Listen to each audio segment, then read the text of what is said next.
Hello, welcome to the Urban Extreme Laser Tour. So we're going to just do a bit of a tour of the venue now so we can get a bit of an idea of the layout and the flow, how people come in and out of the activity.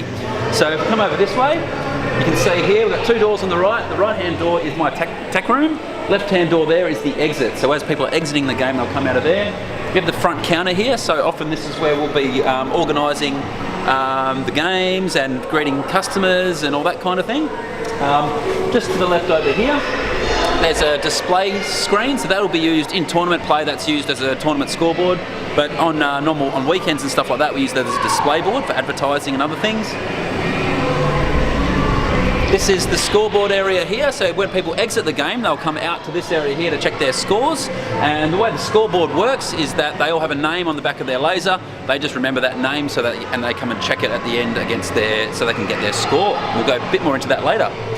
So when they first start, however, we call them through. When we call the game, we call them through to the briefing room. This room here is the briefing room. So when we call them, we'll actually have the doors open and we'll invite them in to come and sit.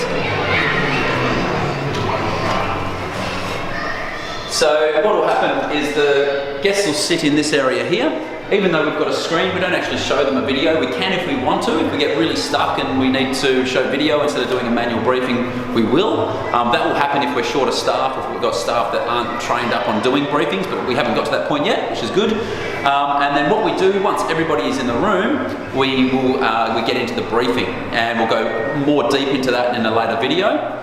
The other thing that we do when we finish the briefing is that we allocate the teams.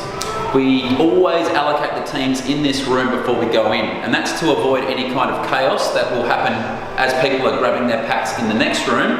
We want to make sure that happens in an organised way where people aren't fighting over packs and there's no disagreement about who's on what colour. So we're going to head through to the kit up room now.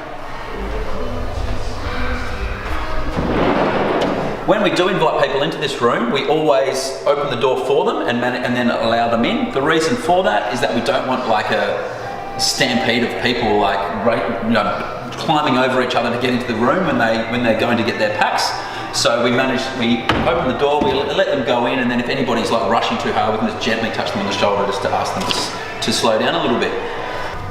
So this is called the kit up room. This is where the people grab their packs.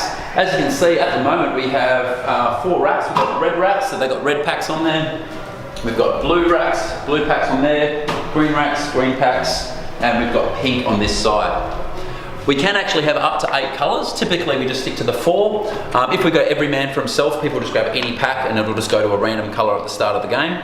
But essentially when people come in to kit up, this is our opportunity to quickly help them get their packs on.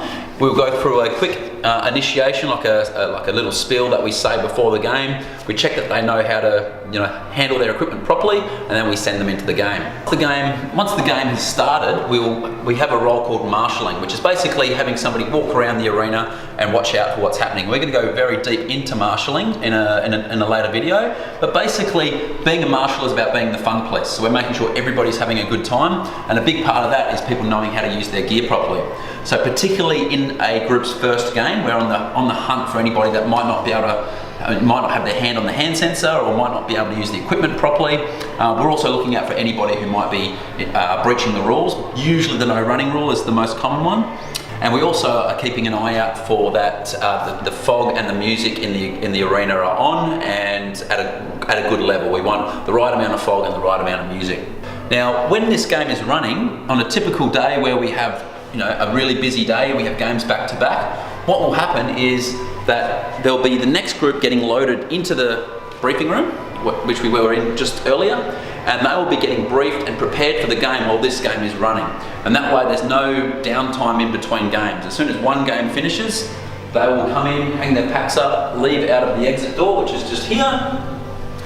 And as soon as they've exited, we already have our next group ready to go, already briefed, already team allocated, and we can open the door, let them in, and they can grab their packs and get started.